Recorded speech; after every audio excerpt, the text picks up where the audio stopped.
Mary, Queen of Scots, was completely smitten with her cousin, Henry Stuart Lord Darnley. She described him as the lustiest and best proportioned long man that she had seen. Though they had met before, it was in February of 1565, after Darnley had been formally presented to Mary, that she became infatuated. And just a few months later, on July 22nd, here at St Giles Cathedral, the banns of marriage were proclaimed for all to hear. That afternoon, Darnley was made Duke of Albany. On July 28th, heralds announced that Darnley would be named King of Scotland after the wedding the next day.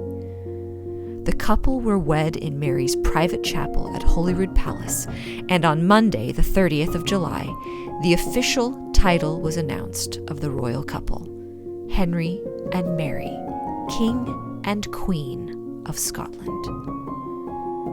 John Knox had been the official minister of St Giles for some 6 years at this time, and strongly disapproved of the union. Darnley had been raised Catholic, but he would often court the idea of Protestantism, depending on where he was and who he was around.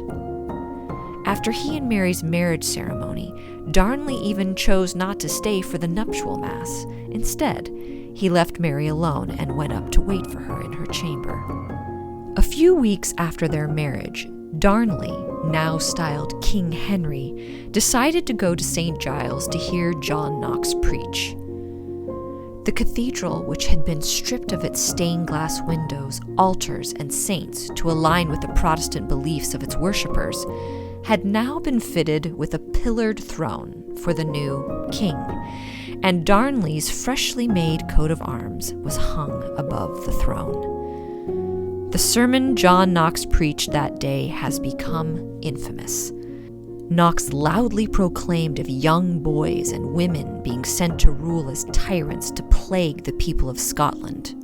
He then went on to compare Mary to the harlot Jezebel.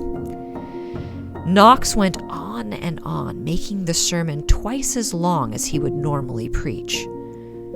When the sermon was finished, Darnley stormed out of the church. When he returned to Holyrood, Darnley, angry and offended, refused to eat his dinner. For his actions, John Knox was made to go before the Privy Council. He was to be forbidden to preach while Mary and Darnley were in Edinburgh.